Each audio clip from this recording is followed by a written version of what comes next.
Bonsoir à toutes et à tous. Merci d'être venus écouter cette présentation.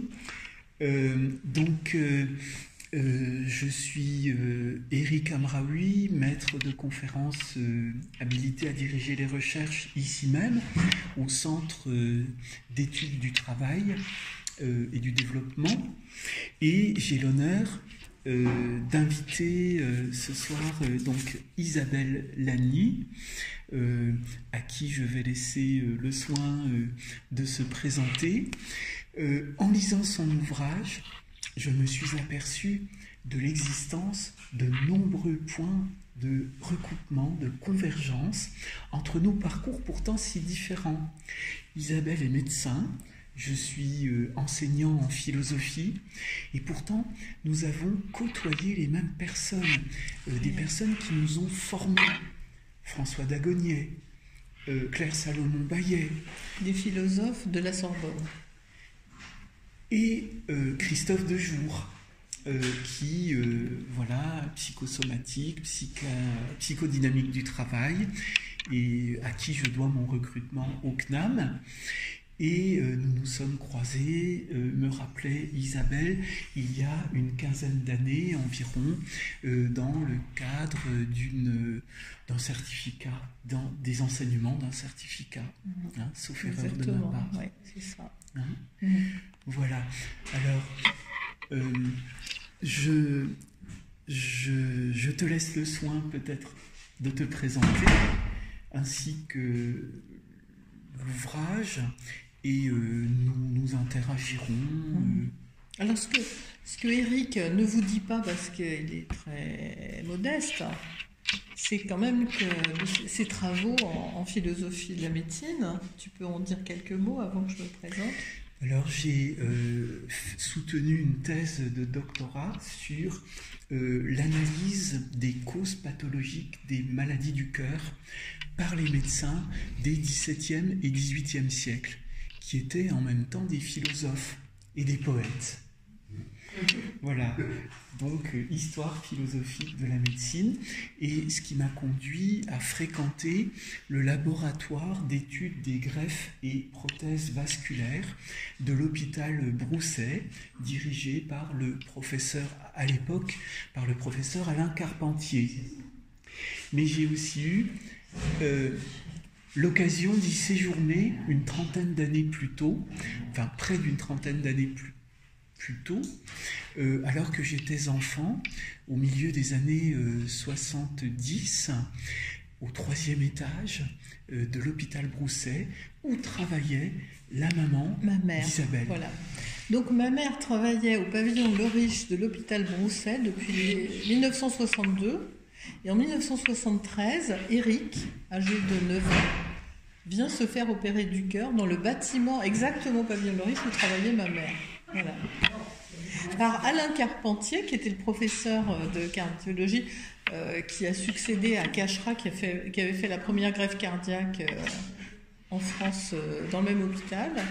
Et à chaque fois qu'un chef de service de cardiologie arrivait dans cet hôpital, il venait habiter, il avait un appartement au 6e étage où ma mère travaillait.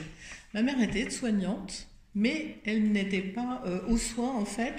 Elle servait dans le restaurant des médecins, des chirurgiens, des chercheurs au 6e étage du pavillon Le Riche. Voilà.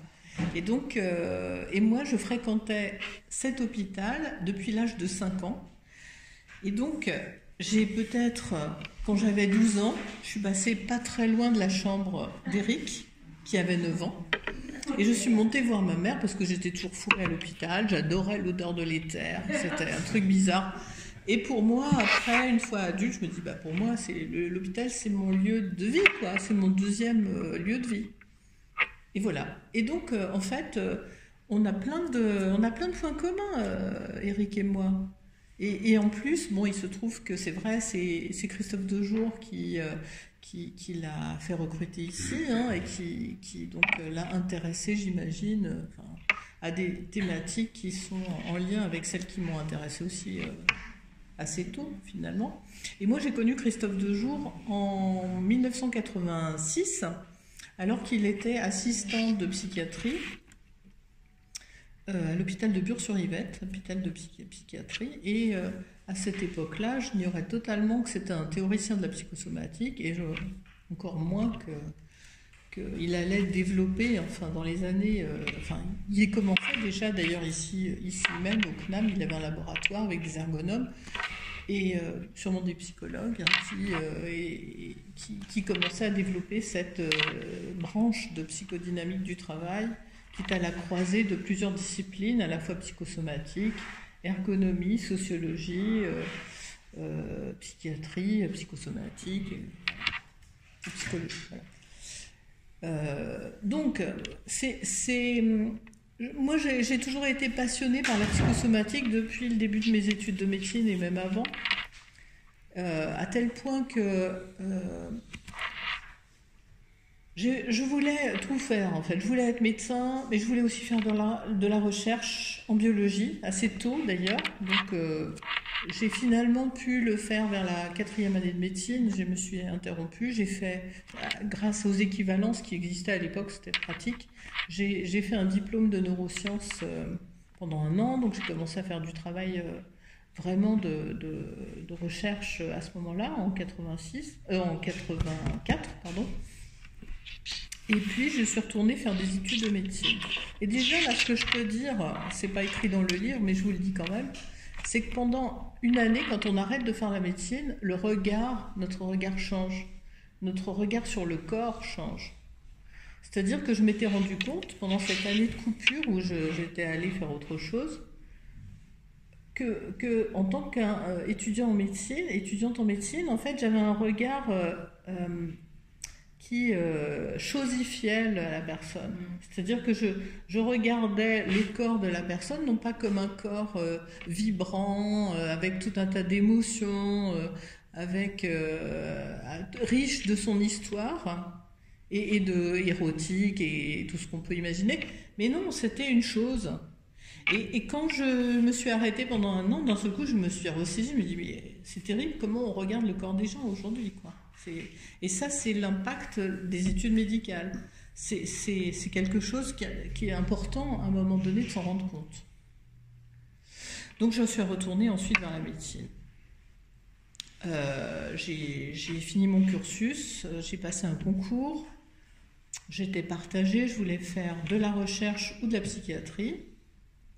Surtout, je ne me voyais pas ne pas dormir la nuit pour faire des gardes d'urgence. J'étais dans l'incapacité de ne pas dormir la nuit. Donc, j'ai choisi finalement de faire de la recherche. Il y avait une filière à cette époque qui s'appelait l'internat de recherche médicale, qui n'a pas existé longtemps, parce que en fait, j'ai découvert bien plus tard que c'était un cul-de-sac professionnel. J'ai découvert vraiment, une fois que j'ai passé ma thèse de médecine, que je l'ai soutenue, qu'une fois avec la thèse de médecine, après avoir fait 10 ans d'études de médecine, je n'avais plus le droit d'exercer la médecine. Donc c'était une imbécilité réglementaire, et donc personne s'en était aperçu. Moi, j'avais continué dans parce que j'étais pas, je veux dire, j'avais personne de ma famille qui était dans le sérail et qui aurait pu me prévenir avant, donc je savais pas que c'était. Donc il fallait absolument que je devienne chercheur.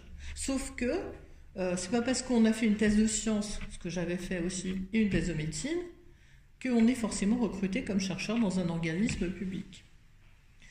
Et donc j'avais échoué, comme 90% des étudiants en thèse qui se présentent dans les organismes de recherche en biologie, à l'époque CNRS, INSERM par exemple, ou INRA, et qui échouent. 90% de gâchis. Voilà. Donc je me suis retrouvée au chômage, voilà, à une époque, c'était en 94, début 94. Ensuite, alors, pendant toute cette période où j'étais étudiante, avant de faire l'internat de recherche, j'avais fréquenté l'hôpital en tant qu'étudiante et j'adorais ce travail. C'était fatigant, nerveusement, parce que j'étais en plus un peu perfectionniste, donc j'examinais les gens, je rédigeais des trucs dans les dossiers, c'était impeccable. Je raconte dans le livre des choses qui me sont arrivées qui étaient qui était pour moi émerveillement. Enfin, je veux dire, découvrir, par exemple, faire le diagnostic d'une endocardite. J'en avais entendu parler pendant un cours et je me suis dit, bah, si un étudiant il a découvert une endocardite chez quelqu'un, pourquoi pas moi? Et donc après, j'étais comme le chien policier. Et à chaque fois que je voyais quelqu'un, j'écoutais le cœur, tout ça, au cas où j'entendais un souffle, les poumons, enfin bref, je faisais un examen formidable. Et puis un jour, je suis tombée sur quelqu'un qui avait un souffle cardiaque et personne ne l'avait remarqué. Donc ça, c'était un truc énorme. Un monsieur qui était rentré en pneumologie pour une suspicion de tuberculose. Et comme toujours, nous, on est étudiant, donc on examine les gens, on est censé écrire dans le dossier ce qu'on a trouvé. Puis des fois, l'interne n'est pas là. Bon. Et le lendemain, c'était la visite du patron avec toute sa traîne derrière. Donc tout le monde rentre dans la chambre. Bonjour monsieur. Monsieur, j'avais vu que le monsieur il mangeait des bonbons et il avait tout un petit paquet de bonbons sur sa table de nuit. Moi j'aime pas les bonbons, je m'en fiche, hein. J'aime les gâteaux. Bon, il n'y avait pas de gâteau. Donc lui il aimait les bonbons. Mais il avait une suspicion de tuberculose et j'avais écouté un souffle. Donc pour moi il avait une endocardite bactérienne. Mais j'avais pu le dire à personne. Donc le chef de service demande à l'interne: est-ce que vous avez constaté quelque chose, monsieur, au niveau de l'examen clinique? Il dit non, j'ai rien vu. Alors moi, je lève le doigt, comme une petite fille dans la classe, et je dis, bah, moi j'ai entendu un souffle cardiaque. Alors, tout le monde est impressionné, me regarde. Bon, le chef de service, il s'appelait le professeur Duroux, demande à son chef de clinique qui était juste derrière lui de lui prêter son stéthoscope. Donc l'autre lui prête, il écoute. Il hoche la tête comme ça, il enlève le stéthoscope et il le passe à l'autre. L'autre arrive, tac, tac, tac, un troisième, un quatrième, etc. Et il y avait moi et la surveillante, on regardait du coin de l'œil ce qui allait se passer, il n'y avait pas un mot. Et à la fin, le professeur a dit: bravo mademoiselle, vous avez raison. Ce patient a un souffle cardiaque et nous allons donc rechercher une endocardite. On va lui faire des hémocultures et une échographie cardiaque. Et bingo, c'était bien ça. Donc à la fin, le patient, on a trouvé qu'il avait un microbe qui venait des dents. Forcément, il mangeait toujours des bonbons. Il avait niqué ses dents. Et il a finalement été soigné. Et donc, peut-être que je lui ai sauvé la vie, j'en sais rien, mais en tout cas, probablement parce que en fait, l'endocardite bactérienne, c'est tellement discret que souvent le diagnostic n'est pas fait, les gens meurent de complications parce qu'il y a des microbes qui vont partout dans la tête, dans le corps, enfin c'est une catastrophe. Et voilà, et donc ce monsieur-là, c'était ma première découverte, émerveillement en médecine. Et il y en a eu d'autres après, même dans le même service, j'ai aussi diagnostiqué une autre endocardite d'ailleurs. Malheureusement, c'est un peu tard, le monsieur il est mort. Voilà. Mais dans ce livre, il y a des moments comme ça, d'émerveillement par rapport à l'expérience clinique. Et il y a aussi des moments où je me rends compte, notamment dans ma pratique de la médecine du travail, parce que j'étais quand même assez en recherche de comprendre les problèmes de santé des gens, la souffrance au travail, que j'essaye d'anticiper ce qui va se passer. Et je pense que la pensée médicale, qui pour moi est ce cheminement intellectuel dont on ne parle pas, enfin on ne m'a pas parlé pendant mes études de ce phénomène, hein, mais c'est quelque chose qu'on découvre au moment où on pratique la médecine. C'est ce cheminement intellectuel en fait qu'on finit par faire, confronté à la réalité de la maladie, parce que finalement ça ne correspond pas à ce qu'on a appris, bien souvent c'est beaucoup plus variable, bon. Et donc c'est absolument pas une recette de cuisine la médecine, hein. C'est pas quelque chose qu'on coche, et on est toujours dans l'étonnement et dans la surprise. Et dans mon travail de médecin du travail, ça m'est arrivé à plusieurs reprises d'essayer de sentir qu'est-ce qui allait se passer pour la personne. Parce que moi, en tant que médecin du travail, je fais de la prévention. Donc il faut que j'agisse, il faut que je fasse certaines actions. Alors c'est pas des actions, je prescris pas de médicaments, c'est pas des actions de réanimation, mais c'est des actions d'anticiper si par exemple la maladie de la personne va s'aggraver ou son état psychique va s'aggraver. Et notamment ça prend en compte un certain nombre de dimensions qu'on capte à travers son histoire, à travers le récit, à travers, par exemple, je me souviens d'une femme qui était en souffrance au travail et qui se sentait harcelée par un collègue. Et je me suis dit qu'il fallait que j'intervienne, quoi. Donc j'avais proposé d'intervenir au niveau de l'entreprise ou du collègue pour faire cesser ces comportements, et elle ne voulait pas. Et au bout de quelques temps, à peu près 1 an, il se trouve que cette femme a déclenché une sclérose en plaques. Elle a commencé à avoir un symptôme au niveau visuel. Donc elle a été hospitalisée, ça a régressé en partie, et au moment où elle a repris son travail, je me suis déplacée, je me suis dit là, cette fois-ci, il faut faire quelque chose, parce que si on ne fait rien, ça va aller de mal en pis, quoi. Et ma connaissance de la psychosomatique, telle que je l'avais apprise, en tout cas, que tout événement psychique qui peut déstabiliser une personne, peut désorganiser une personne, peut conduire à des pathologies même organiques, hein, des lésions, des cancers, des maladies auto-immunes, etc. Donc je m'étais dit, il faut que je fasse quelque chose cette fois-ci. Donc je m'étais déplacée en tant que médecin du travail, j'avais fait ce qu'on appelle une étude de poste, c'est-à-dire on va voir sur place, on regarde avec qui elle travaille, qu'est-ce qu'elle fait, comment les choses s'organisent, l'histoire de l'entreprise. Et je m'étais rendu compte que d'abord le fameux collègue qui était censé la harceler, il s'était éclipsé, il y avait son chien il avait laissé son chien en dessous de son bureau. C'était la seule trace de sa présence. Et surtout, ce qui a été particulier, c'est que quand j'ai fait un aménagement de poste pour que, par exemple, elle fasse des pauses dans son travail, elle était comptable. Elle travaillait dans un cabinet d'expertise comptable. Quand j'ai demandé, ça c'est une action réglementaire du médecin du travail, c'est trouver tout ce qui peut adapter le poste, tout ce qui peut améliorer en fait les conditions de travail de la personne pour que son travail ne nuise pas à sa santé, pour que ça n'aggrave pas des pathologies existantes, etc. Et donc j'ai écrit un courrier ou une fiche en fait pour l'employeur, pour le directeur, qui m'a répondu: ici, on n'est pas à l'hôpital de la Charité. C'est-à-dire qu'il connaissait probablement la réglementation comme il faut, hein. C'était un expert comptable, donc il était au courant que c'était réglementaire, hein. Bon. Mais il s'en contrefichait. Et donc là, je me suis dit, c'est un lieu toxique pour elle, elle ne peut pas rester là, elle va s'aggraver. Donc je lui ai proposé de la mettre inapte à tous les postes de l'entreprise quand elle le souhaiterait, quand elle déciderait. Et elle m'a dit qu'elle allait chercher du travail ailleurs et que dès qu'elle trouverait, effectivement, elle était d'accord. Voilà. Et alors, c'est ce qui s'est produit. Peu de temps après, elle a trouvé un travail avec un ami de son mari qui était en toute petite entreprise, et je l'ai mise inapte à tous les postes d'entreprise. Elle a, dans les mois qui ont suivi, elle n'a pas récidivé sa sclérose en plaques. Elle était heureuse de travailler là où elle était. Ses symptômes se sont dissipés. Bon, après, j'ai pas eu des nouvelles à plusieurs années d'écart, mais en tout cas, c'était quelque chose pour moi que j'ai jugé positivement. Parce que j'ai une autre histoire que je raconte aussi dans le livre qui est beaucoup plus triste.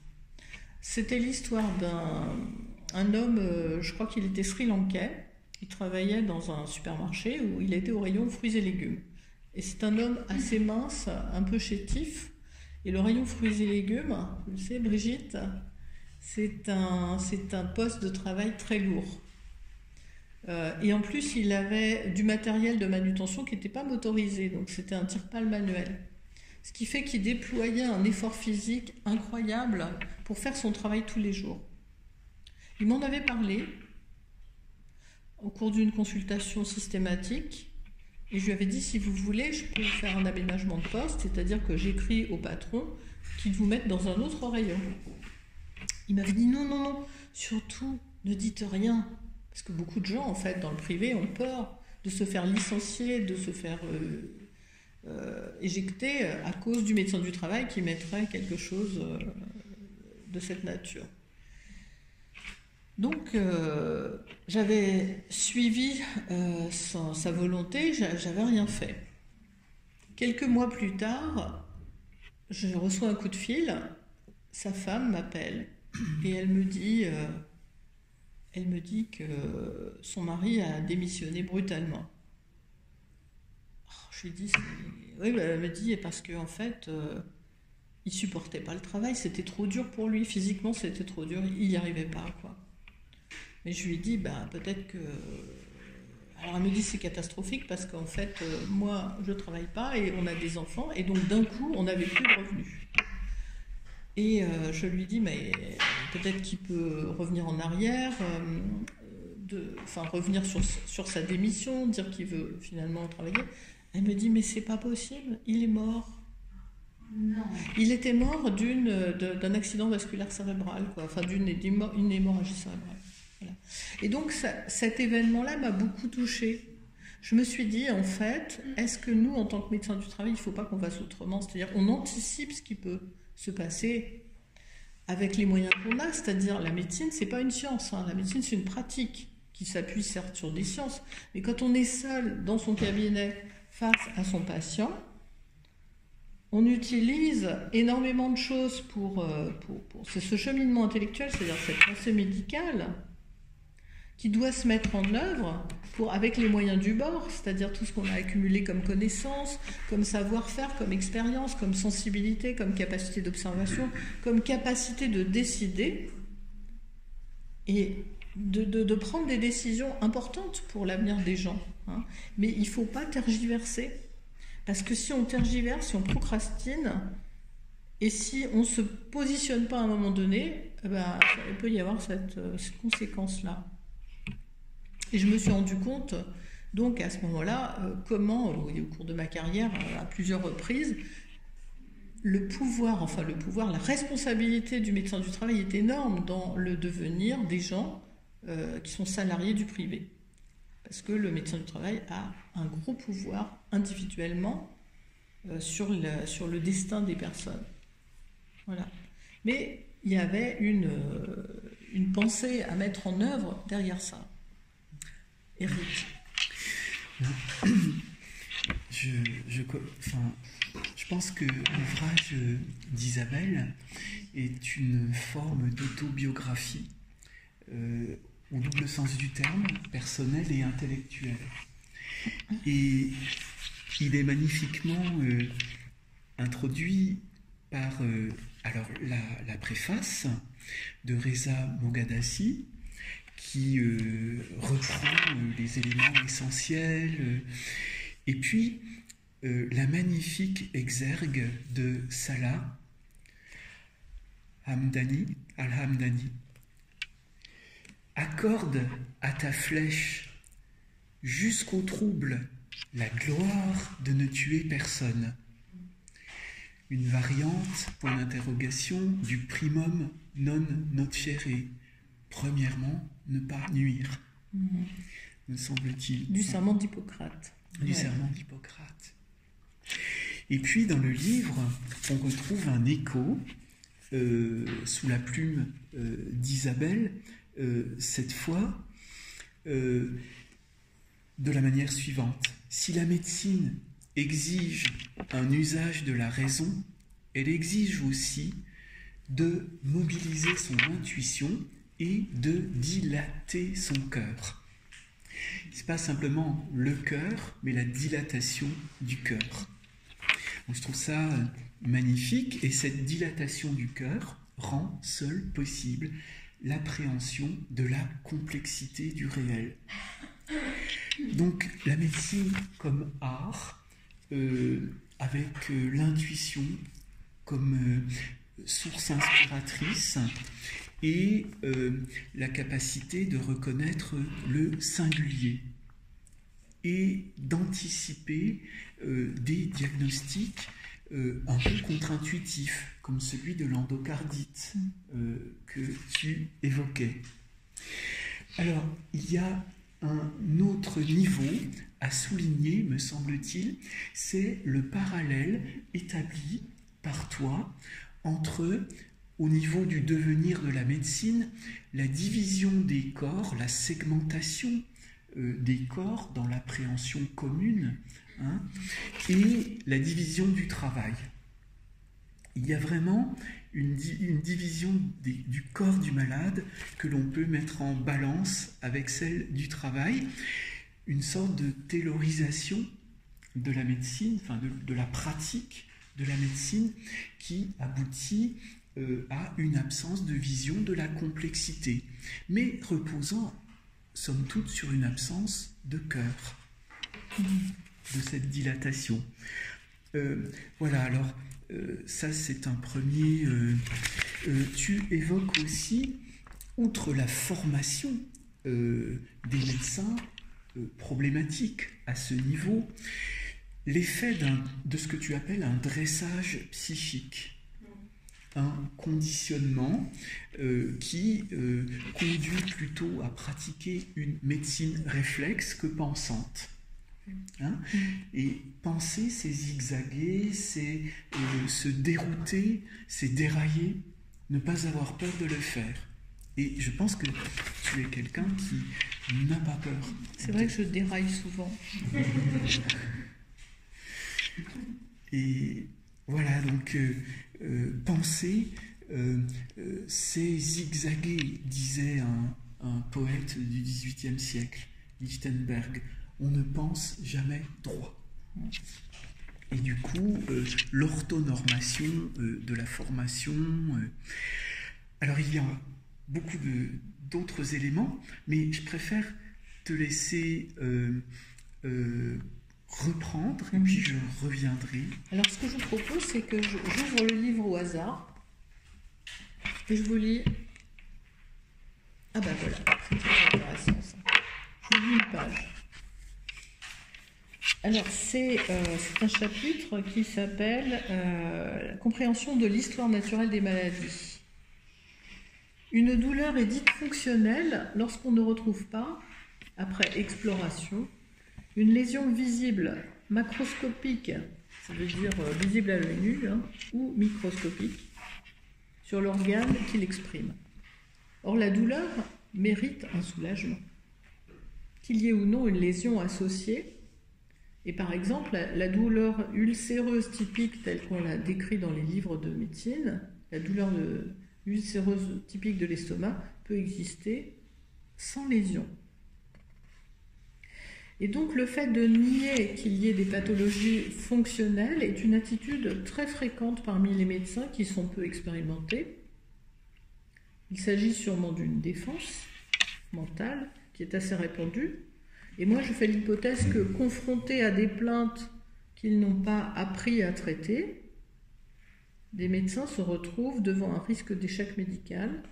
Et c'est l'image de leur toute-puissance vis-à-vis du malade qui se fendille.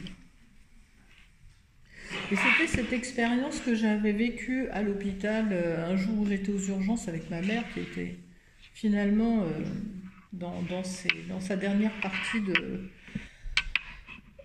carrière, soi-disant pour lui atténuer la pénibilité des tâches. Elle est passée du service au restaurant à faisant fonction d'infirmière aux urgences.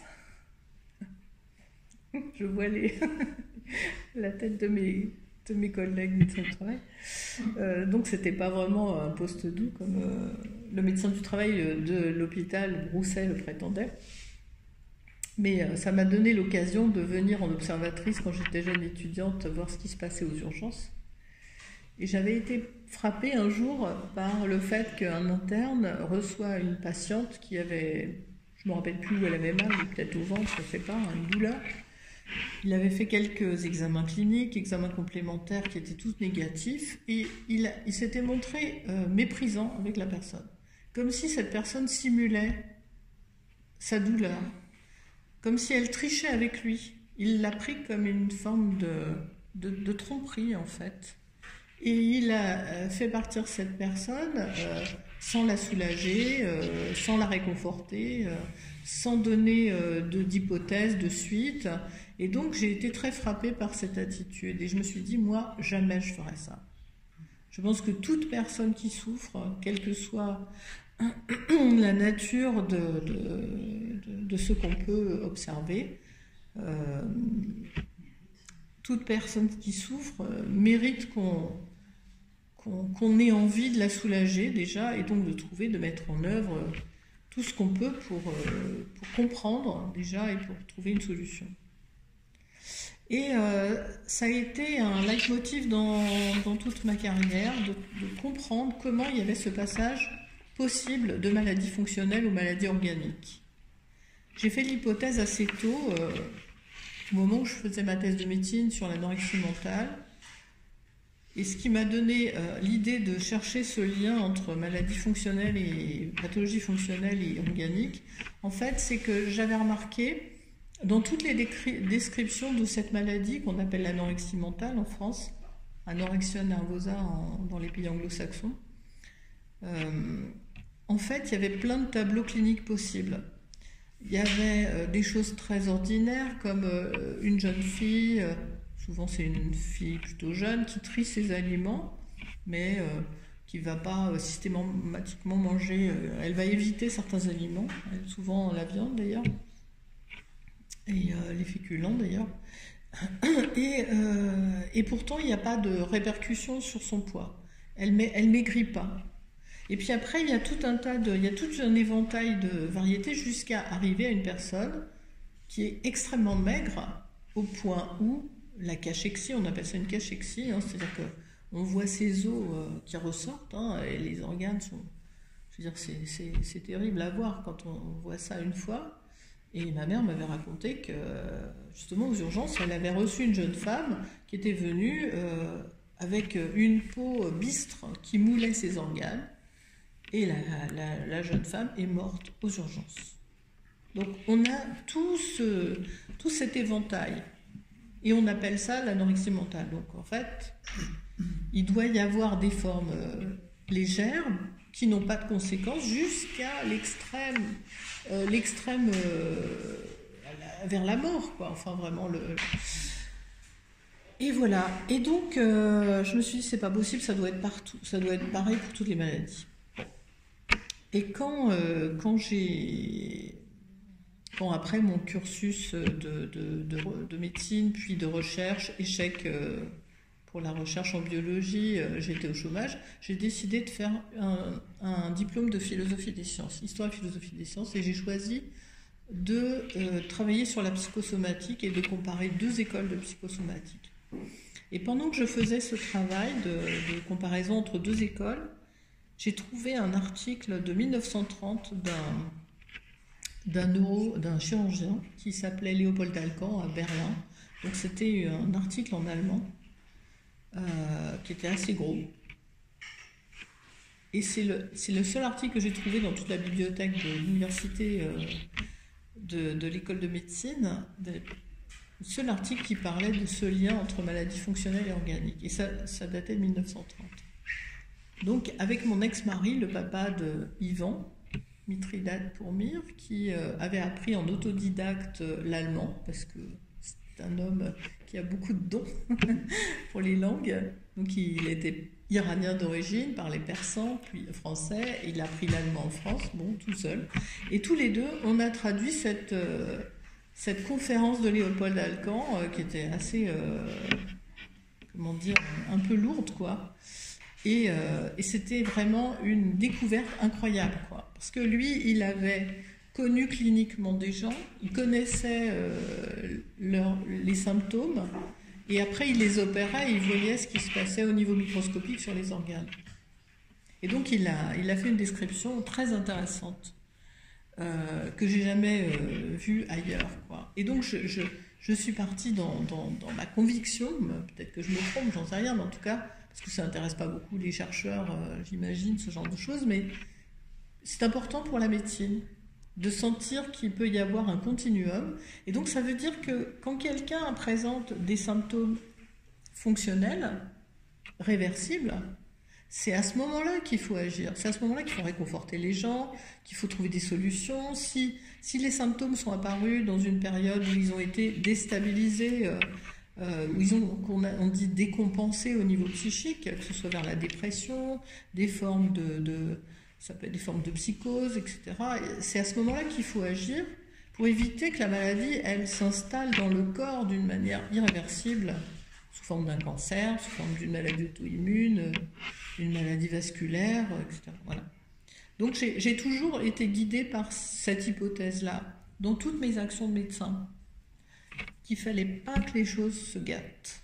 Il fallait donc agir toujours, faire quelque chose pour aider la personne. Et l'aider souvent, c'est dans c'est sa situation de vie, son travail, sa situation sociale, ses problèmes d'argent, etc. Donc voilà. Pour moi, la médecine est intégrative. Elle doit prendre en charge l'ensemble de la personne. Et aussi son âme, c'est-à-dire ne pas, quand on quitte quelqu'un, ne pas être technicien et dire toujours des mots de réconfort aux gens quand ils partent du cabinet. Dire toujours j'ai confiance, ce qui vous vient à l'esprit, mais je pense que vous allez trouver des solutions. Moi, j'imagine que vous avez les ressources pour, etc. Et tout ça, c'est des choses essentielles, je trouve, pour anticiper et empêcher que les choses s'aggravent. Oui, et ça, ce rôle de l'empathie est vraiment central dans le livre d'Isabelle. L'empathie qui permet au regard du médecin que tu es de toucher l'âme du malade. Comment ? En le considérant comme un personnage théâtral. Et c'est là qu'on voit la combinaison entre médecine et art, et puis intuition, don d'empathie, bien sûr, le malade personnage. Si bien que la maladie devient aussi un théâtre, une dramaturgie, dont le malade et le médecin sont deux protagonistes en dialogue. Alors ça, c'est politiquement, personnellement et politiquement fondamental. Et ce thème de l'empathie, il est repris en citant le psychanalyste et penseur Wilhelm Reich, en disant que ce qui tue une société, c'est le défaut d'empathie, la peste émotionnelle. C'est justement ce qui ruine cette empathie et à l'origine du fascisme. Donc le livre d'Isabelle, il a une portée personnelle, un témoignage, une autobiographie intellectuelle, également épistémologique, comment s'articulent les champs de connaissances de la biologie, de la physique, de la mathématique, de la médecine, bien sûr, du savoir acquis durement, aussi au moyen d'usage de techniques mnémotechniques. Tu expliques à certains moments comment tu acquiers le tableau clinique d'une maladie dont tu te souviens des décennies plus tard. Oui, c'est ça. C'est parce que, en fait, je me suis demandé comment on peut faire pour ne pas oublier une liste de symptômes d'une maladie grave, urgente, pour laquelle il faut réagir immédiatement. Et j'ai trouvé une astuce, c'est-à-dire imaginer au moment où je lis mon cours que la chose est en train d'arriver réellement et que ça me touche et qu'il ne faut pas que la personne meure. Ou il ne faut pas qu'il y ait un décollement de rétine, ou il ne faut pas que son infarctus, elle la fasse toute seule dans un coin. Il faut qu'on comprenne ce qui se passe pour agir. Et donc, je me suis rendu compte que pour mémoriser ces choses, bon, il n'y en a pas des tonnes, hein, il y a certains tableaux cliniques qu'il faut mémoriser pour pouvoir réagir vite. Eh bien, c'était en m'imaginant que c'était en train d'arriver. Et que je me suis dit, si je suis touchée affectivement par ça, ça restera en moi. Et c'est vrai qu'en pratique, c'est ce que j'ai constaté. Et je pense que ce livre devrait être lu non seulement par tous les médecins, mais par tous les malades. Parce que les malades voient par ton regard eh bien, comment le médecin les voit et ce qui pourrait être les bases d'un dialogue plus nourri entre eux et le médecin. Et tu parles d'une dramaturgie de la médecine, justement, voilà, qui met en œuvre une dialectique d'échange. Oui, et puis, en fait, je suis émue parce que je viens de voir Shining qui arrivait là. Ça fait des années que je n'ai pas vu. Elle est là-bas, là. Elle est là-bas.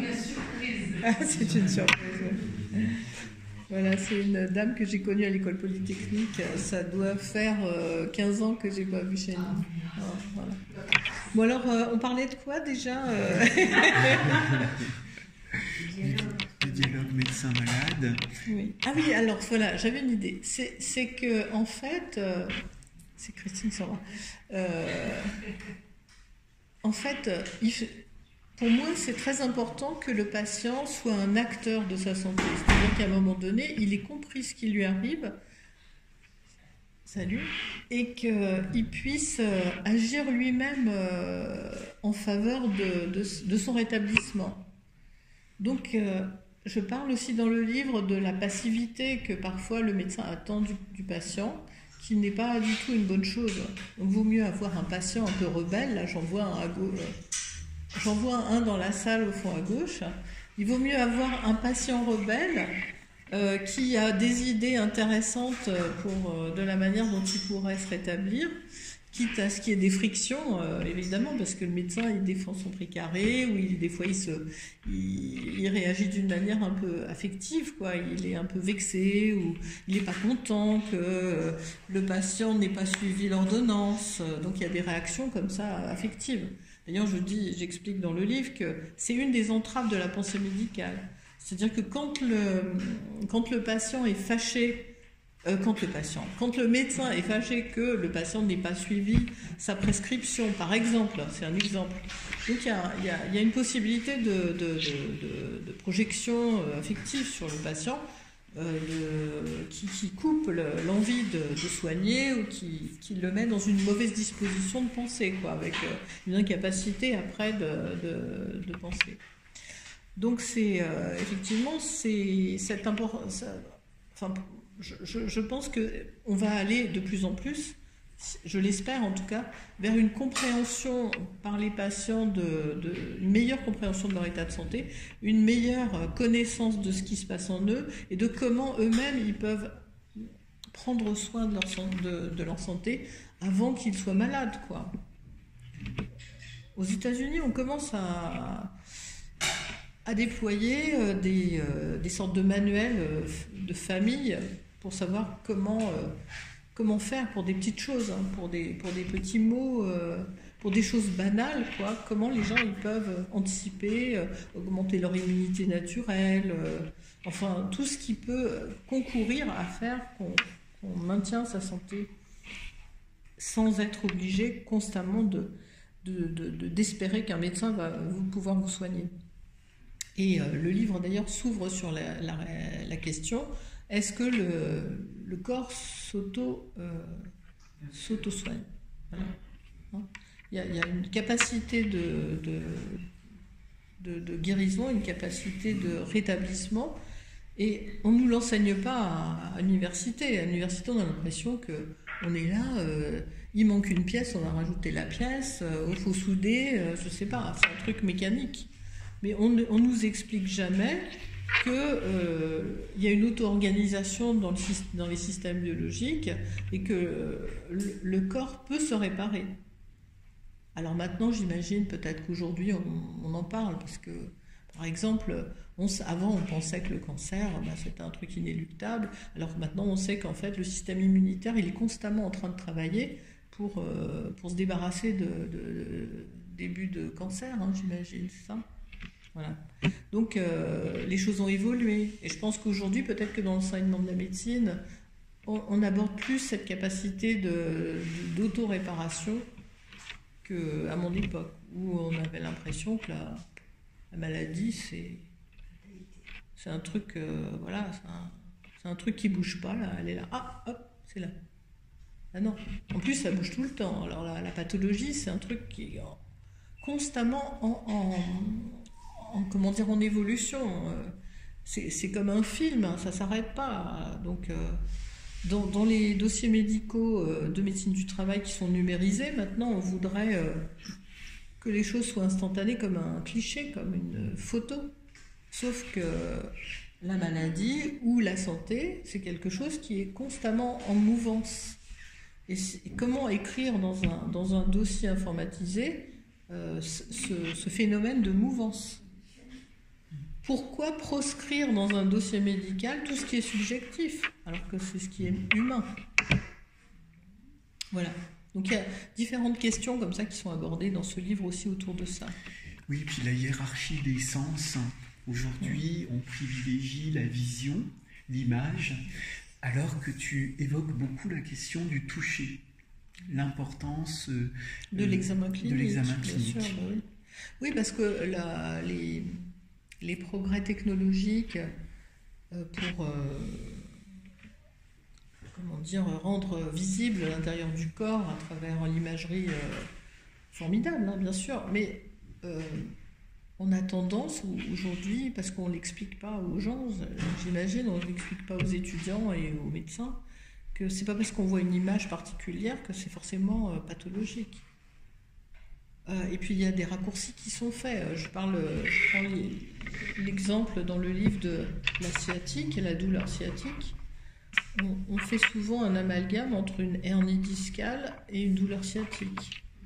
On dit j'ai une hernie discale. Une douleur, c'est la douleur en fait le problème. La douleur sciatique, elle peut être de différentes origines, différents mécanismes. Sans compter qu'il y a en plus, et ça c'est encore un truc qui moi m'échappe, mais il y a des ostéopathes qui font de l'ostéopathie crânio-sacrée, qui mettent le patient allongé, les doigts derrière l'occiput, et qui interrogent mentalement différents endroits du corps, et qui sentent au bout de leurs doigts ce qu'ils appellent le mouvement respiratoire primaire, qui soit se manifeste ou se manifeste pas. Et ça dépend de la pensée de l'ostéopathe. Donc c'est bizarre. On peut pas l'expliquer. Bon, mais c'est ça. Et alors ce qui est étrange, c'est que moi je connais des ostéopathes qui sont plutôt mécaniciens, qui vont chercher un blocage de l'articulation sacro-iliaque dans le bassin, qui vont faire bouger les choses. Et effectivement, bien souvent, on voit que la douleur disparaît. Mais je connais un ostéopathe qui... avec sa manière d'interroger le corps, va aller, je ne sais pas quoi faire exactement, manipuler une autre partie du corps qui n'est pas la même que l'ostéopathe mécanicien et qui fait aussi disparaître la sciatique. Voilà, donc on est encore au début de comprendre ça. Peut-être que les évolutions, enfin la compréhension de ce que c'est que la médecine quantique, qui a ses balbutiements, permettra peut-être de comprendre ça. Mais pour l'instant, on le constate, on ne comprend pas, mais parfois ça marche. Voilà. Donc, problématique aussi, qu'on va aborder peut-être maintenant, que faire des médecines dites complémentaires, des thérapies alternatives, on les appelle... comme on veut, parce qu'on prend toujours comme référence la médecine allopathique. Mais c'est important. Or, en ce moment, on s'aperçoit qu'il y a une chasse à la sorcière, une chasse aux sorcières sur toutes les modes de soins alternatifs, qui sont pourtant des modes de soins sympathiques, puisqu'elles prennent en charge l'intégralité de la personne, qui souvent soulage, qui souvent réconforte, alors qui peut coûter cher évidemment, parce que c'est pas remboursé par la sécurité sociale, ouais. Mais qui en tout cas aujourd'hui apporte quelque chose d'énorme que la plupart des gens ne trouvent plus auprès de leur médecin traitant, puisque le médecin traitant n'accorde plus que 10 minutes. Donc il a beau être... L'essentiel, elle est là. Voilà, le médecin, il a beau être formidable, il a beau être empathique, il a beau être compétent, avoir plein de connaissances, s'il n'a que 10 minutes pour s'occuper de son patient, il ne pourra pas y arriver. D'où le questionnement dans le livre du sens de ce contrat avec l'assurance maladie qui pèse énormément sur la pratique des médecins et qui les oblige à pratiquer une médecine qui n'est pas de la médecine en fait. Je ne sais pas comment on l'appelle, mais de l'abattage. On ne rémunère pas l'acte physique. Et en plus, on ne rémunère pas. Voilà. Donc, il y a un problème social énorme là-dessus. Ça participe vraiment à empêcher la pensée médicale de se déployer. Donc j'aborde ça là-dedans. Et puis après, il y a aussi la question de l'emprise alors il y a l'ordre des médecins qui en met une couche, qui maintenant sanctionne des bons médecins, sanctionne des médecins qui soignent, dont les patients n'ont que des compliments à faire à leurs médecins, sanctionne des médecins qui ont la liberté de parole aussi, qui s'expriment, qui veulent partager avec d'autres des expériences thérapeutiques, etc. Et ça, c'est lié aussi à un mode de restriction des libertés qui ne fait que s'amplifier ces dernières années un peu partout dans les pays occidentaux d'ailleurs. Et puis le régime de compression du temps, pas seulement lié à des questions économiques, mais de manière d'habiter le temps. Oui, parce que en fait, beaucoup de médecins finalement ne se rebellent pas par rapport à cette question des 10 minutes. On peut faire autrement. Oui, je pense qu'on peut faire autrement. Alors, on va gagner moins d'argent, ou alors on va augmenter ses tarifs, on va être en secteur 3, ce qui pose problème parce que les gens se font plus rembourser après. Mais en tout cas, il n'y a pas beaucoup de rébellion. Mais on est dans un métier où les gens ne se rebellent pas beaucoup. Je veux dire, c'est beaucoup de gens qui deviennent médecins sont de familles aisées en général, où on ne cultive pas la rébellion et la manifestation. Donc, pour arriver à voir des médecins manifester, il a fallu attendre quand même 2019 peut-être, pour qu'ils commencent à réclamer les médecins aussi, parce que le personnel soignant, infirmiers, aides-soignants, tout ça, brancardiers, ils manifestaient depuis longtemps dans les rues pour obtenir des moyens pour l'hôpital. Mais les médecins, ils se planquaient, les médecins hospitaliers, ils n'étaient pas présents pendant bien longtemps. Donc il y a eu quand même un effort, il y a eu quand même des choses qui se sont faites, mais fondamentalement, les médecins sont quand même très individualistes dans leur manière de faire. Et c'est aussi lié au travail lui-même, que c'est un travail individuel, un travail où on est en colloque singulier avec son patient et où on a cette liberté aussi, si on veut bien l'apprendre, si on a l'imaginaire aussi d'inventer son travail, d'imaginer des solutions avec son intelligence pour dépasser les prescriptions, le travail prescrit dont parlent les ergonomes, il y en a un là qui est derrière, qui se cache. Et avec des problèmes liés à l'informatisation, moi je trouve relativement catastrophique pour avoir vécu. C'est en tant que patient. On n'est pas lié au système pédagogique du l'enseignement de la médecine, où on formate les médecins. Alors c'est qui est protocolaire. En fait. Oui, alors j'en parle au début du livre, de cet enseignement de la médecine qui est simplifié avec des QCM, donc questions à choix multiples, qui permet de faire passer des examens avec peu de souffrance des médecins, des professeurs, pour corriger les copies parce que ça se fait de manière automatisée. Mais c'est bébête comme genre de questions. Enfin, je veux dire, ça ne met pas en jeu la pensée médicale vraiment, quoi. C'est juste des connaissances. Je parle de philosophie. Oui. Mais si tu veux. Oui, bien sûr. Mais je dis, c'est pour ça qu'au début, je parle de l'enseignement de la médecine. Comment elle est dégradée, comment l'enseignement peut être dégradé. Et donc ça passe par de faire des automates, d'apprendre d'une manière automatique certains, comme une recette de cuisine, les ingrédients, ou des choses comme ça. Et aussi des choses fausses, parce qu'en fait on finit par apprendre des choses fausses.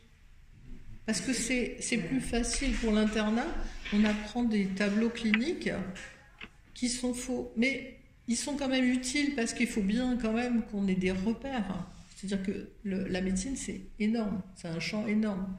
Donc il faut qu'on ait des repères, quitte à corriger après, quoi. Mais la question, c'est toujours la question du dressage et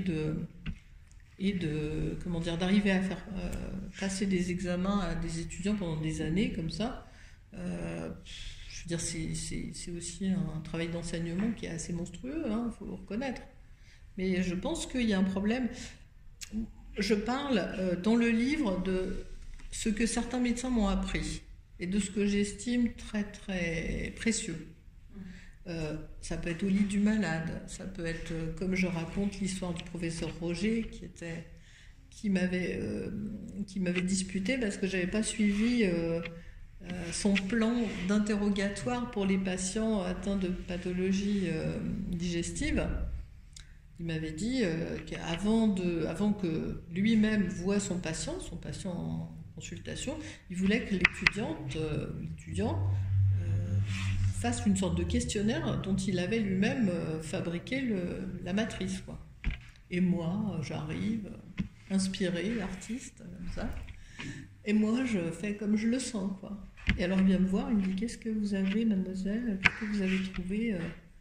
Ah, ben voilà. Ah, mais vous n'avez pas suivi mon plan. C'est ce qu'il a fait. Il m'a regardé avec les sourcils froncés. Et donc, j'ai compris que on n'allait pas être copains, là. Donc, il fallait quand même que j'écoute ce qu'il m'avait dit. Et donc, j'ai fini par mettre en œuvre sa technique, sa méthode. Et je me suis rendu compte, c'était formidable, en fait, que grâce à son interrogatoire dirigé, on arrivait finalement à avoir une bonne probabilité d'avoir soit une maladie organique ou des symptômes fonctionnels. C'est-à-dire que c'était vraiment intelligent sa manière de faire. Et je m'en suis rendu compte en pratiquant, quoi, en pratiquant. Et c'est là où tu te rends compte que la médecine, c'est une pratique. Voilà. Donc, c'était avant qu'existe la haute autorité de santé. Donc, chaque médecin, avec son expérience, ses connaissances, son savoir-faire, il affinait son outil, quoi. Donc, il n'était pas question de regarder dans le truc de la haute autorité de santé ce qu'ils avaient décidé qu'on ferait parce qu'il y a quelqu'un de plus intelligent que tout le monde ou un groupe de gens qui se sont réunis pour dire c'est comme ça et pas autrement, quoi. Madame parlait de l'informatisation de l'animé. En tant que pratiquant, parce que je fais le métier, aussi en tant que patient, et ce que je dis aux gens, c'est-à-dire que ce que je vois de plus en plus, c'est que immédiatement, moi je dis un problème, immédiatement la personne met sur son ordinateur, ce qui compte souvent en mettant des choses fortes, parce qu'il faut aller très très vite. L'examen médical maintenant s'est réduit à la peau de chagrin. Et l'histoire de toucher les mêmes en médecine du travail, qui avait fait un article là-dessus, je veux dire, quelquefois, les gens, ils parlent, pas immédiatement, on ne parle pas comme ça.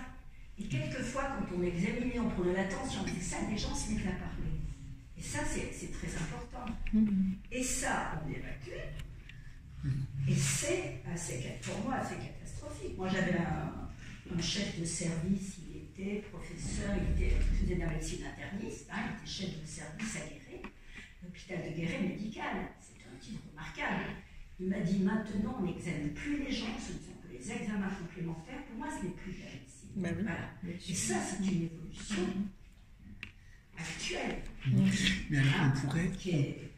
Oui. Et favoriser en plus, parce que l'informatisation, on dirait, alors je dis, on est en train de robotiser. Déjà que nous, dans notre pratique, il y avait très facilement la robotisation de la pensée, parce qu'on a enlevé ça, pourquoi tu vas te tracasser, c'est pas la peine de te préoccuper du reste. Voilà. Il y a tout un ensemble, c'est une évolution, et il y a des gens qui l'acceptent, ça ils l'acceptent. Robotiser, algorithmiser. Voilà. Et moi, ça me mettait très, très en... Moi, j'ai arrêté pour ça. Vas-y, Eric. En fait, vous parlez de compression du temps. Or, la doxa mécaniste, elle ne touche pas que la médecine. L'informatisation ne touche pas que la médecine.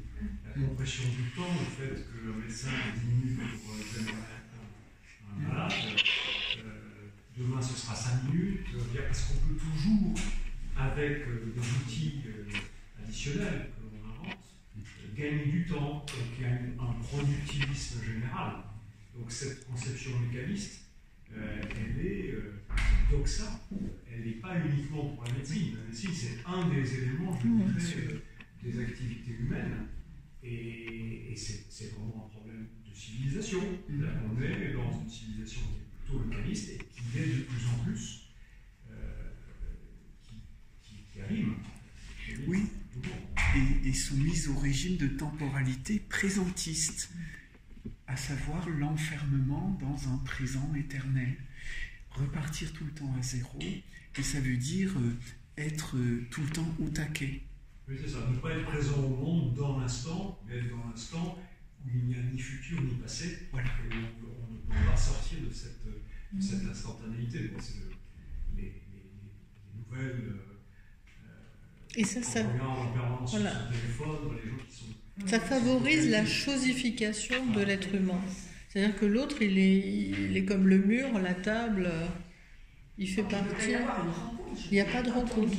L'art médical, si on dit l'effet placebo, pour que l'effet placebo marche, il faut bien qu'il y ait une rencontre. Or là, je me dis dans certains cas, je peux m'adresser à un ordinateur après tout, si c'est ne pas avoir du tout de rencontre, c'est pas la peine. Hein. Oui.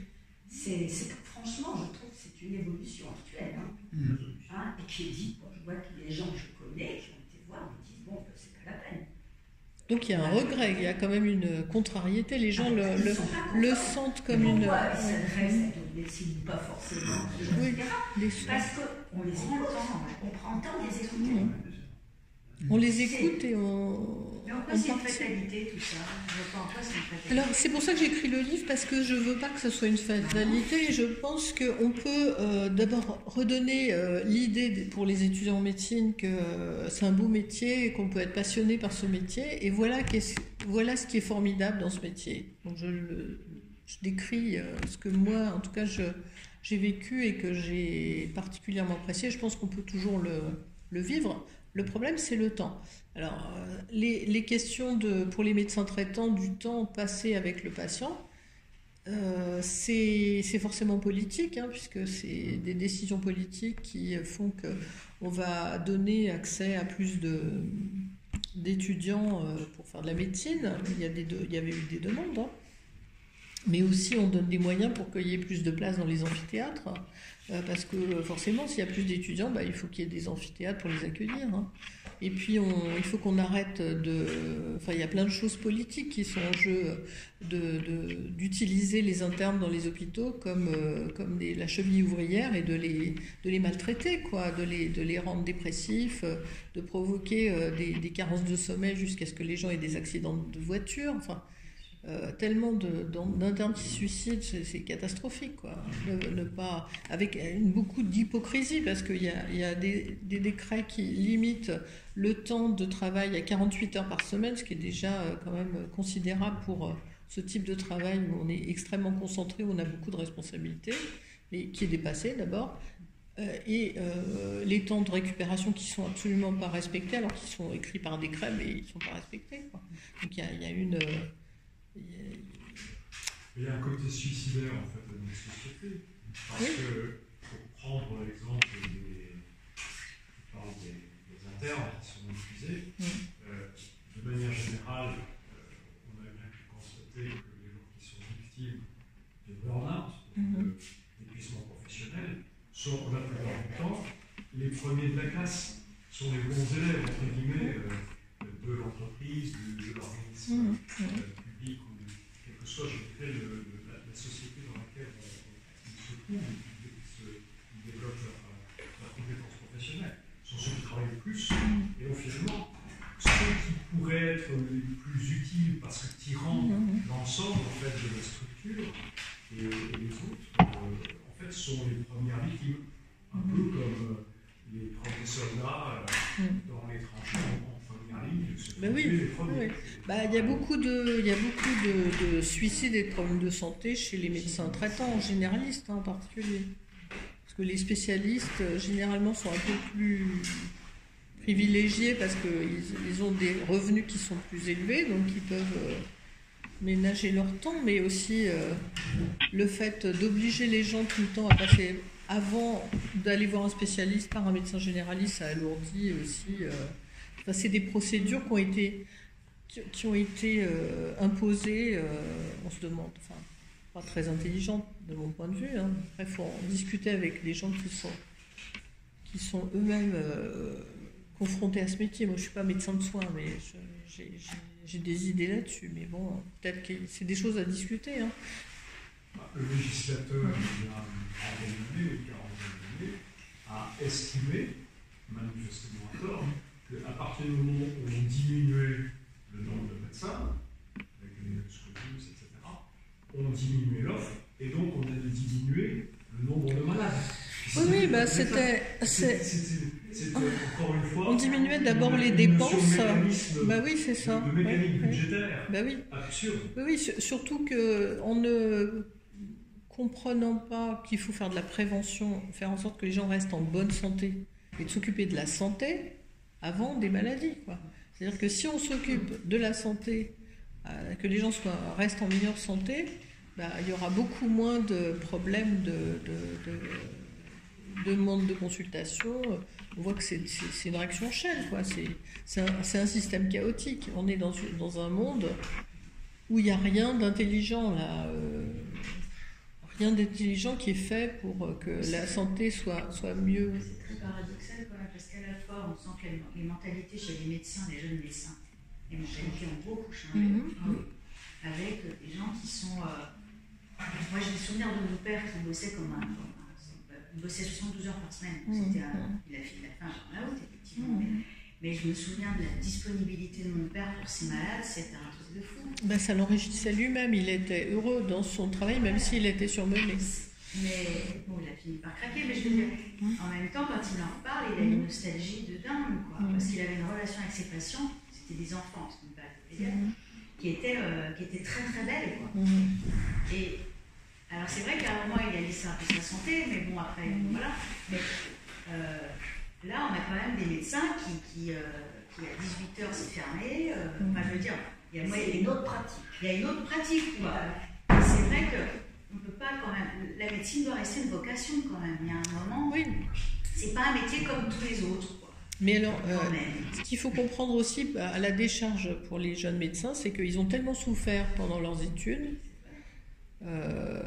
qu'ils aspirent qu'à un confort de vie, quoi. Non, mais je comprends. Parce que il y a quelque chose qui n'est pas sain dans cette histoire. Tu vois, on peut pas demander à des gens qui sont maltraités de faire un bon travail, c'est pas possible non plus. Et ce que vous décrivez en fait pour les jeunes médecins, il n'y a pas que les jeunes médecins. C'est vraiment une question de génération. Aujourd'hui, les étudiants demandent, quand ils arrivent pour leur premier poste, les avantages sociaux, ils veulent partir pour s'occuper de leurs enfants à une heure qui ne soit pas trop tardive. Enfin bref, ils sont lucides, alors que nous ne l'étions pas. En tout cas, entre nous. Et pour votre père, pour cette génération-là, il y avait aussi peut-être, ça n'explique pas tout, la dimension démiurgique. Aujourd'hui, elle n'existe plus. Nos parents médecins, une famille de médecins, en fait, il y avait cette dimension, responsabilité sociale, évidemment, mais aussi le côté démiurge, le prestige social aussi. Et donc, ça a obligé les gens, plus ou moins consciemment, à bosser comme des fous. Oui, il y avait... Aujourd'hui, il n'y a plus ça. Non, mais les gens se considéraient comme leur qui siège, j'ai besoin de ça, j'ai besoin de ça. Les gens considèrent leur médecin traitant comme ça. Oui, il y a la dimension de consommation. De consommation, voilà. J'ai fait mon ordonnance, c'est ce que je voulais prendre. Ouais, c'est ça. C'est des gros changements. Alors, on parlait de dimension dramaturgique, vous parlez de dimension démiurgique. Pourriez-vous préciser un peu? Parce que le démiurge, c'est celui qui crée. Je vais vous raconter une anecdote qu'un ami qui vient de prendre sa retraite, médecin, chirurgien, m'a raconté et qui, je trouve, colle bien à cette idée de dimension démiurgique. Je dirais la tentation que peuvent avoir certains médecins, peut-être plus ou moins inconsciemment. Lui, la première fois qu'il a recollé un rein, enfin, il a opéré quelqu'un d'un rein, et puis il a vu que le gars pissait. Il s'est dit, mais je suis Dieu.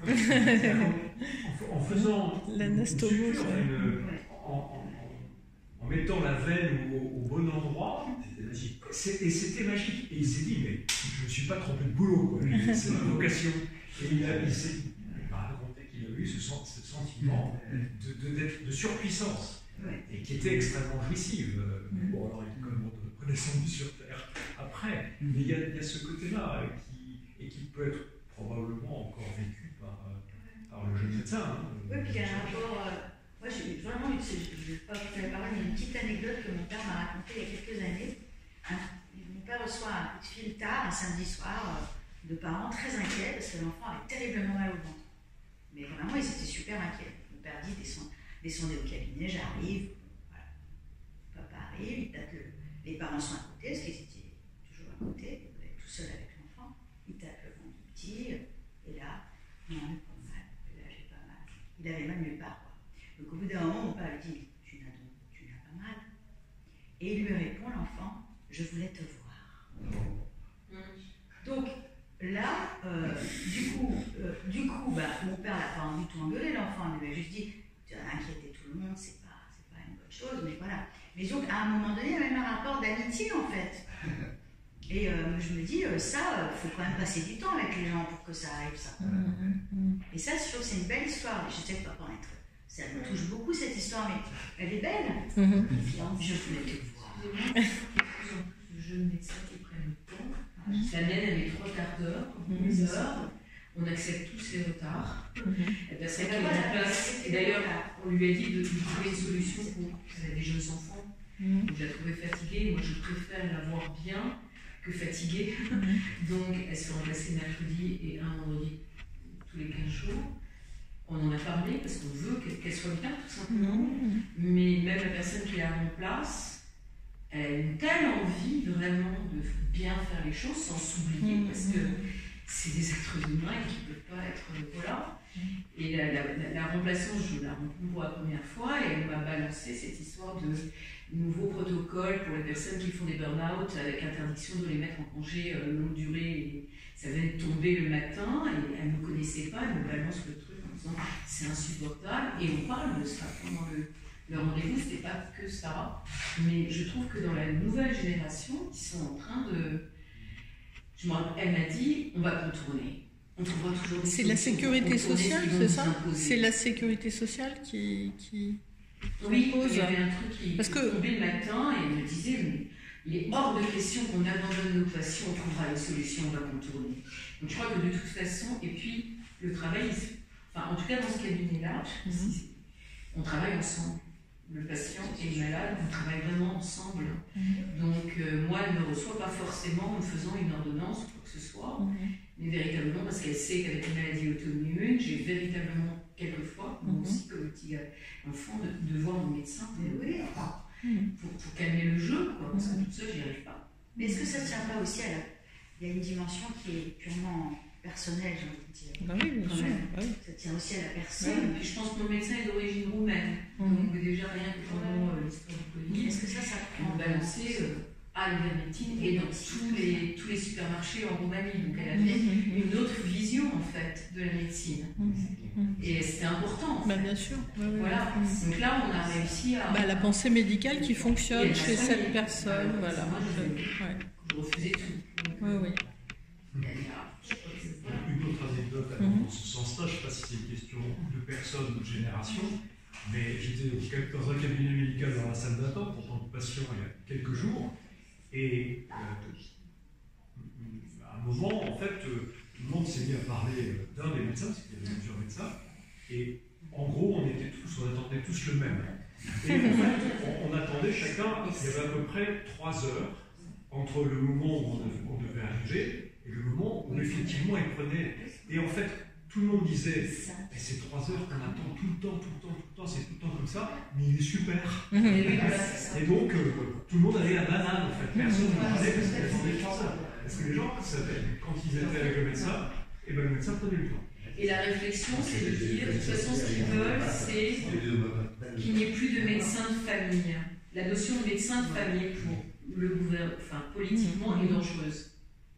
Parce que du coup, il y a une telle relation de confiance entre le patient et autres, et ça, ils ne pourront pas outrepasser cette relation-là, ils ne pourront rien en faire, c'est personnel. C'est une manière de résister. Et c'est vraiment ce qu'ils sont en train de faire, en fait. Il n'y a plus de médecin de famille. C'est une manière, voilà. Le Doctolib, par exemple, c'est une chose qui empêche beaucoup la relation directe avec les médecins. Moi, je n'arrête pas de gueuler là-dessus, et à chaque fois, elle s'excuse et elle rappelle. Donc, en disant ça, c'est pas possible.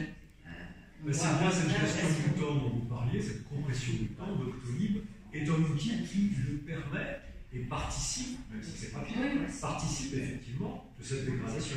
Complètement. Même si il n'est pas à l'origine. Complètement pas. Sinon, il n'y a pas de sa façon de Alors,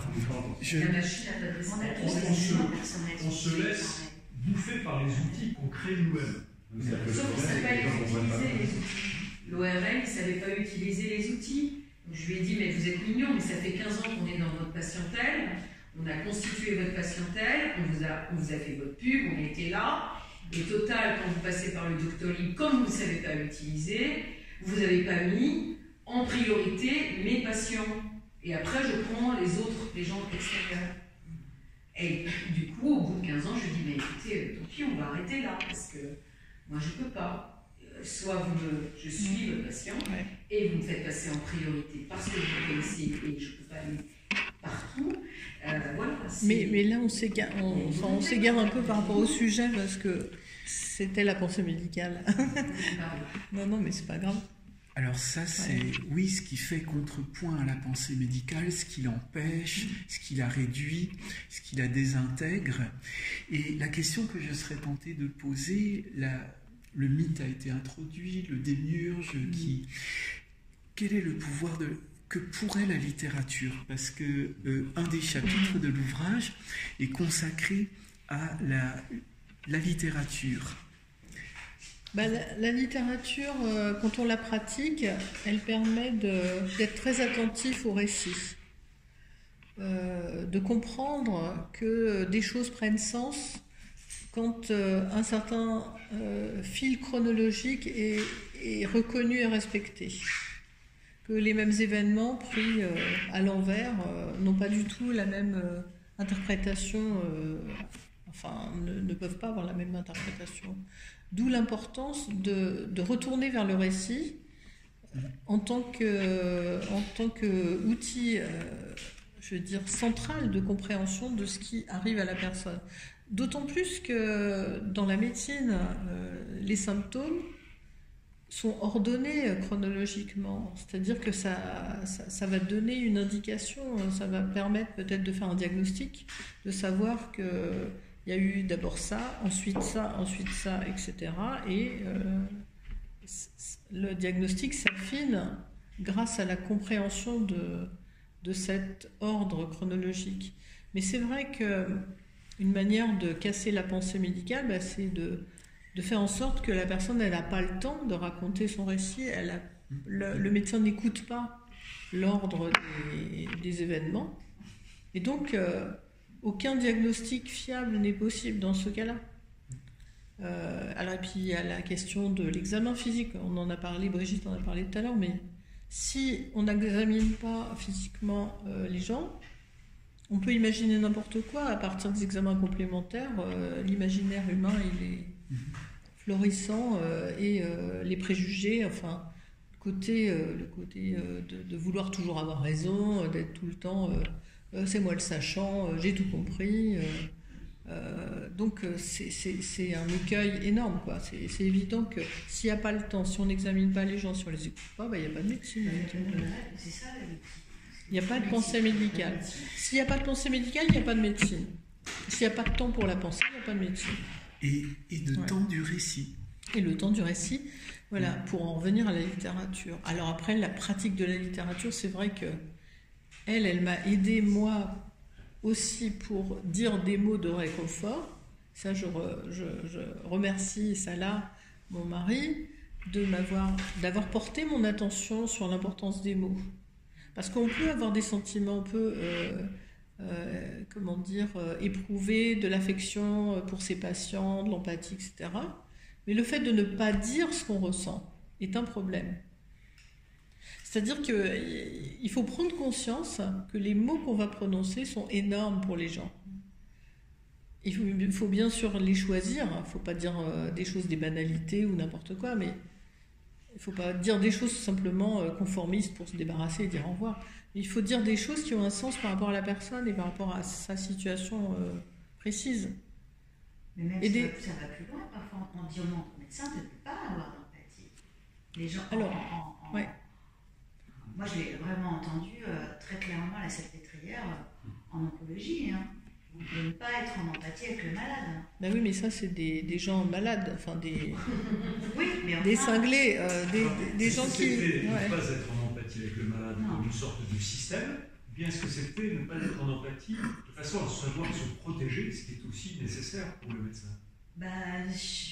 Je sais pas, mais en tout cas, moi je l'ai vraiment vécu et j'ai trouvé ça hyper violent. C'était de la part de quel genre de médecin? C'était une oncologue. Ah oui, oncologue. D'ailleurs, je lui ai dit, j'ai vraiment parlé avec elle parce que c'était tellement... Alors justement, on revient vers la psychodynamique du travail. Dans tous les métiers, il y a des mécanismes de défense pour protéger le mental, en particulier. C'est-à-dire que quand on redoute d'être confronté à quelque chose de déstabilisant pour soi-même, on peut très bien vouloir l'éviter, mais vouloir l'éviter de manière inconsciente, c'est-à-dire comme elle dicte des règles, il faut ceci, il ne faut pas faire cela, etc.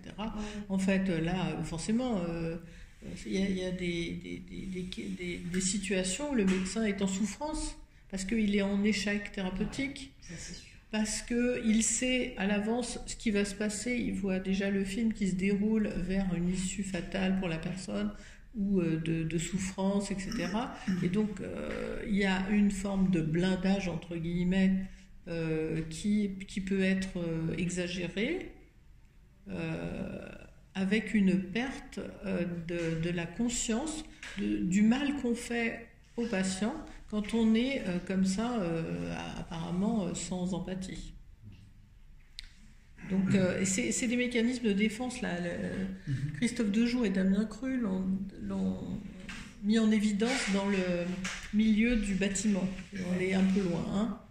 Donc, quand les ouvriers du bâtiment prennent des risques insensés, par exemple, font des marches sur des poutrelles ou des choses comme ça, au risque de chuter et de mourir, on s'est rendu compte qu'il y a des gens qui font ça dans des collectifs de travail pour conjurer l'angoisse, pour conjurer la peur de l'accident mortel.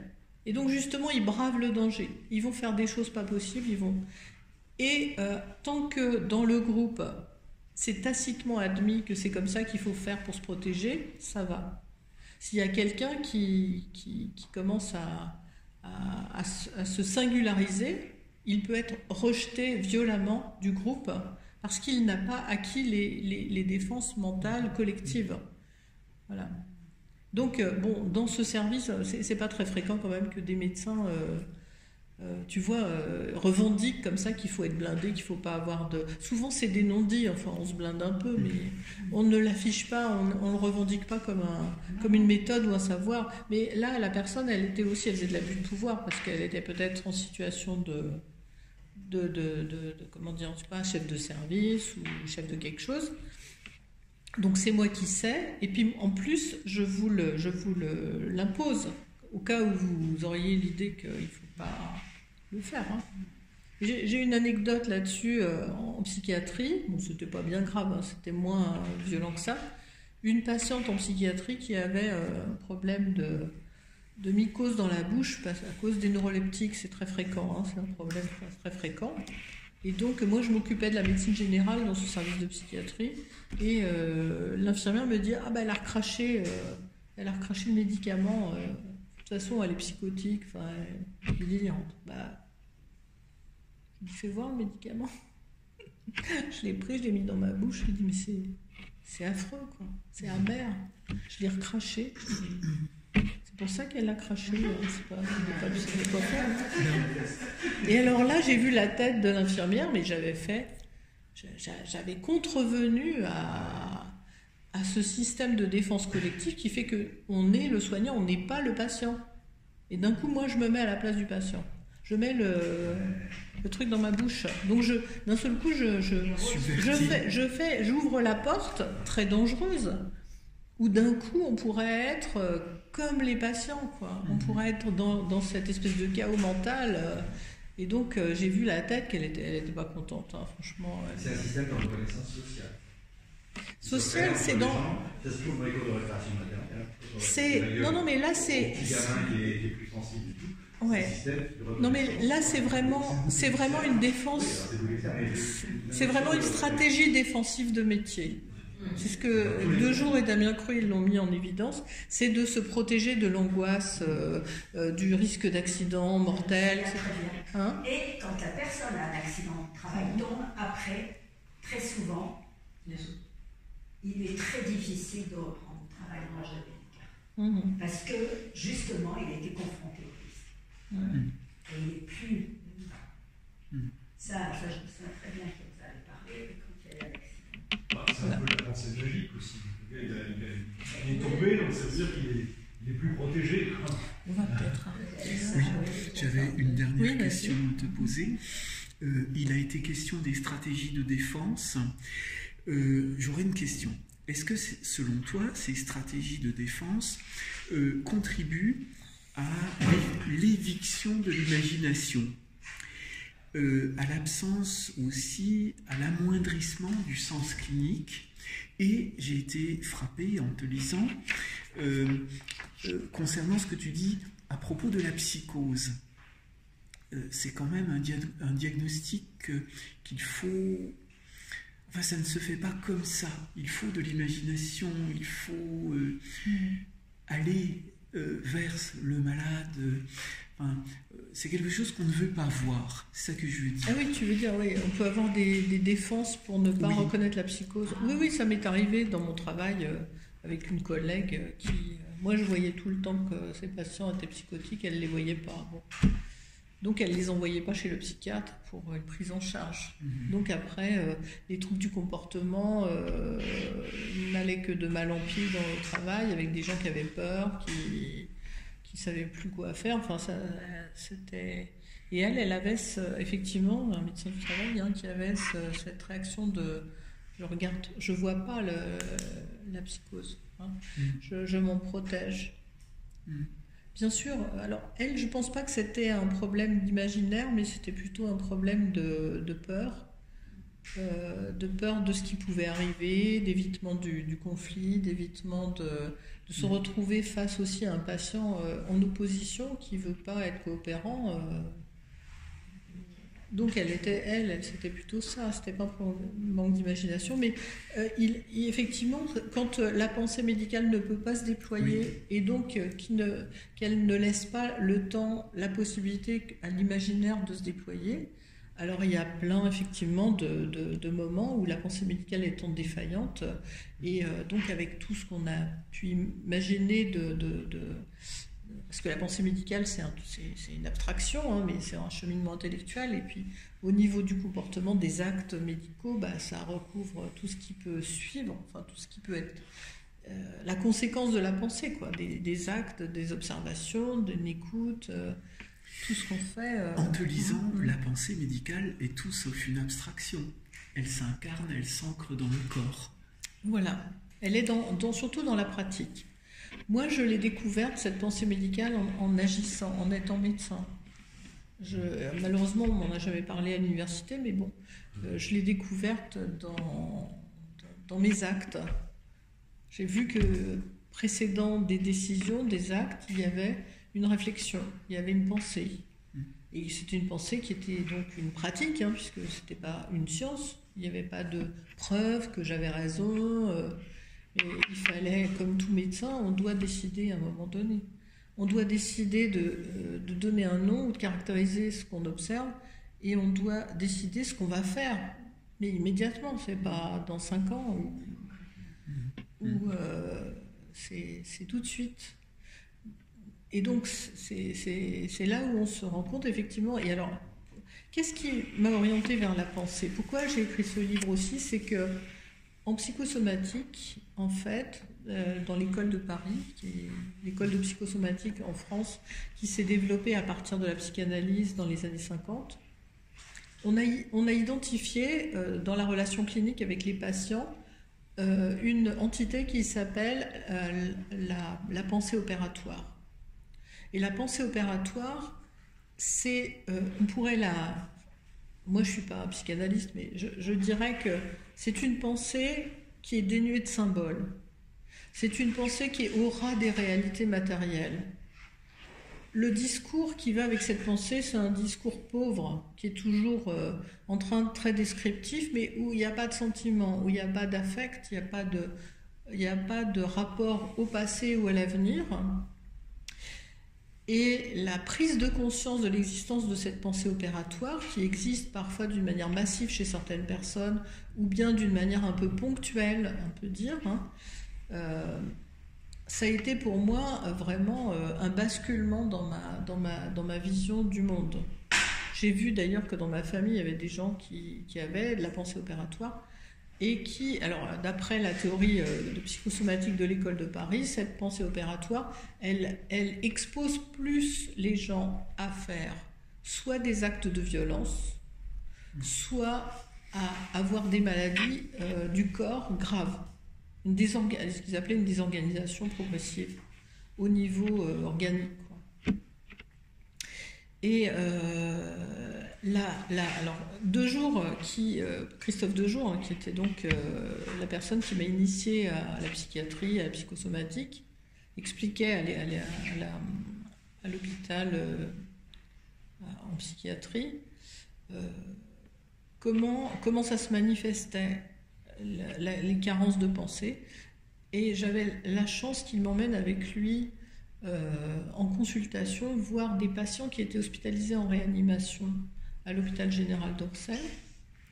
Il y allait une fois par semaine. Il avait proposé aux internes psychiatrie et médecine générale de venir avec lui, mais il y avait que moi qui venais.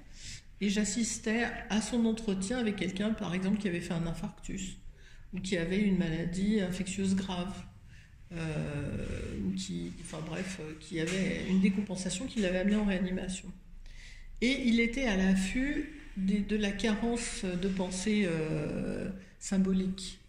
Donc, il essayait de mettre en valeur dans l'entretien ce qui, justement, pouvait mettre en évidence la pensée opératoire.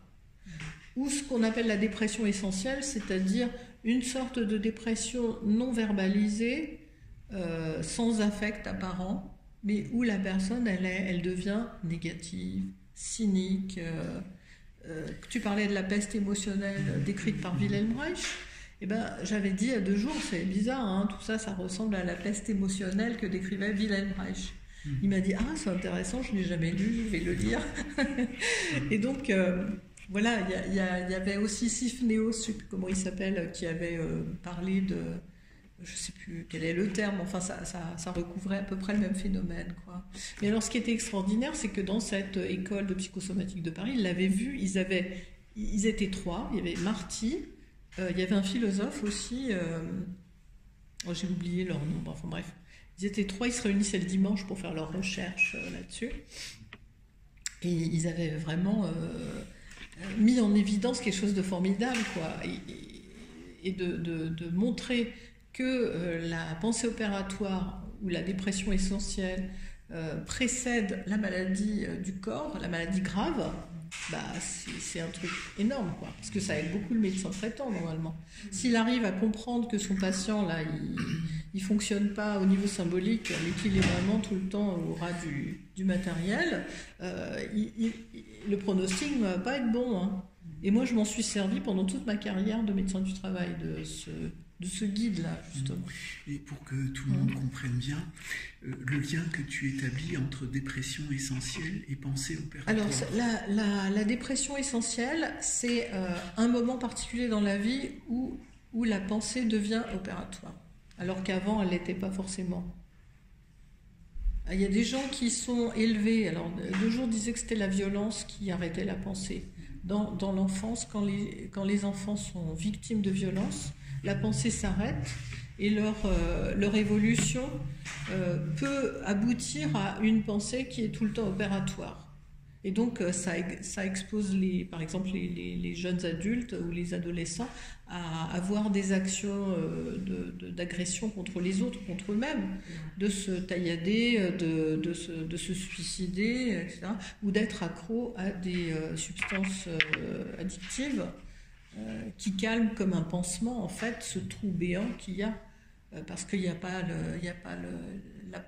la richesse psychique qui va vers les affects, par le symbolisme, voilà. Et donc pour ces gens-là, en fait, pour les psychanalystes, c'est un échec permanent. Ils n'ont rien à dire. Ils s'allongent sur un canapé, rien à dire. Donc il n'y a pas de travail psychanalytique possible avec ce genre de personnes qui seraient que de la pensée opératoire. Alors pensée opératoire, ça veut dire simplement instrument.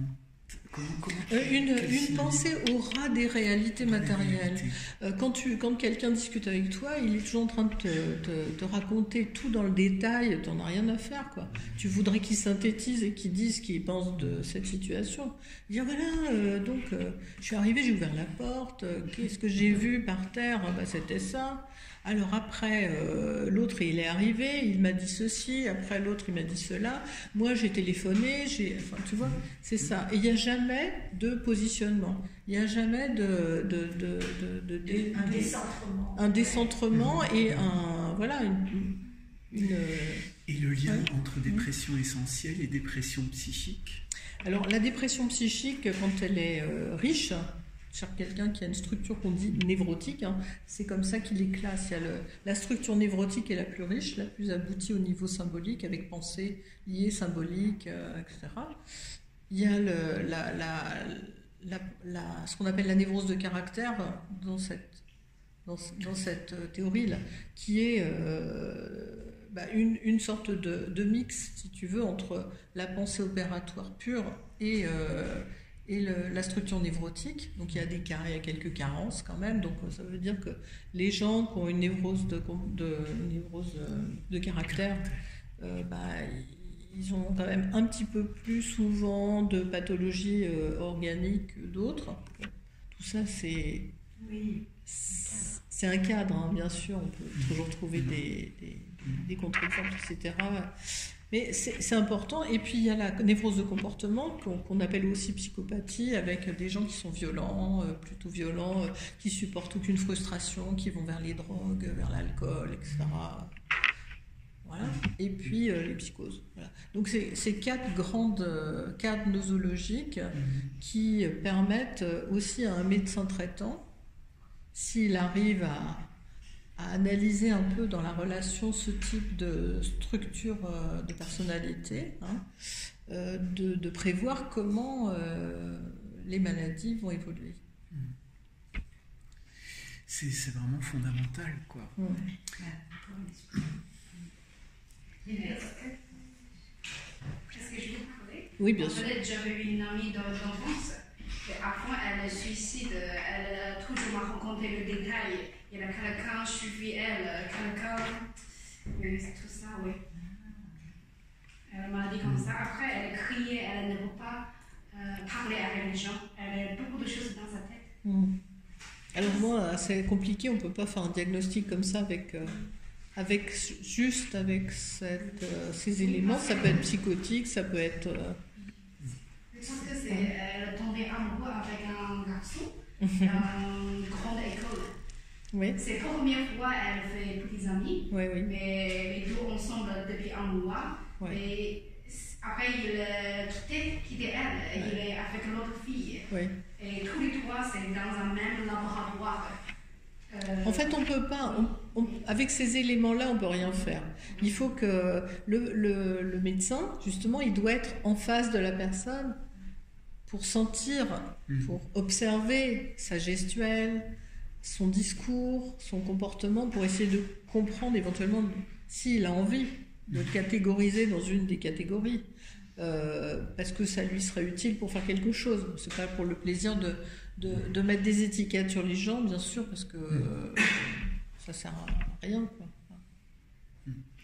Merci beaucoup Isabelle pour merci Eric. Ce tour d'horizon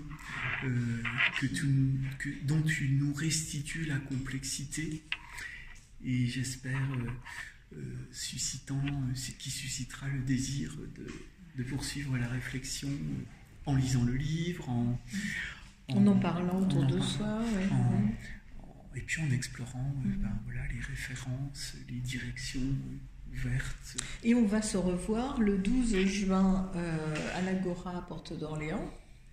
Donc ça sera sûrement différent puisqu'on a des choses. bien cet endroit, oui. Alors c'est une rencontre tous les deux aussi en public, mais j'imagine que comme il a l'imagination, Eric, et que moi Et quel est le thème ? C'est autour du livre toujours, c'est autour du livre, mais ça peut être une prolongation de notre rencontre d'aujourd'hui. Je vois que là, en tout cas, il y a plein de gens qui sont intéressés et qui ont des choses à dire. Ouais. Donc si ça vous intéresse, pour ceux qui ne connaissent pas le livre, ils peuvent toujours l'acquérir aujourd'hui. J'en ai quelques exemplaires. C'est 20 €. Et si vous êtes gentil, je vous le dédicace en plus. Voilà. Moi, je me disais en t'écoutant qu'une fois de plus, dans la formation des médecins et ce que fait aussi Eric par sa pratique de philosophie, c'est comment on pourrait, avec d'autres pratiques, par exemple moi avec la lecture à voix haute, le rapport à la littérature, voir comment en fait on pourrait travailler ensemble. Avec plaisir. Non, mais je veux dire, il y a tellement, tu disais, on évoque des tas de choses, et je me dis comment... on prend rendez-vous, on fait quelque chose. Tu vois, à l'émotion, à tout ça. Comment on gagnerait tous à Alors, échanger. je précise que Frédéric Bruyas fait des lectures à haute voix. Magnifique. Magnifique. Voilà. Non, mais je veux dire, si vous voulez sentir chaque mot dans un texte, elle sait faire ça. Et moi, ça m'intéresse vraiment. Voilà. La poésie et aussi les récits. Récits, romans, tout ça. Bon, voilà. Merci.